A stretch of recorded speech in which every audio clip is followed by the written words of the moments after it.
काय ग कुठे निघालीस?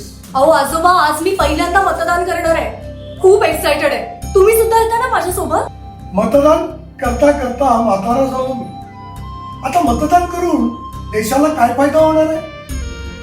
लोकशाही टिकवणं हे आता तुमच्या हातात. तुम्ही मतदान करा पण लोकशाही बळकट करा. आजोबा, तुम्ही या देशाच्या लोकशाहीचे वटवृक्ष आहात आणि आम्ही तरुण पिढी त्याच्या पारंब्या. तुम्ही जर मतदान केले तर हा लोकशाहीचा वटवृक्ष मजबूत होईल. आणि आजोबा, जर तुम्ही मतदान नाही केले तर हा वटवृक्ष आणि त्याच्या पारंब्या डळमळीत होतील. तुमच्या माझ्या एका मताने ही लोकशाही मजबूत होणार आहे.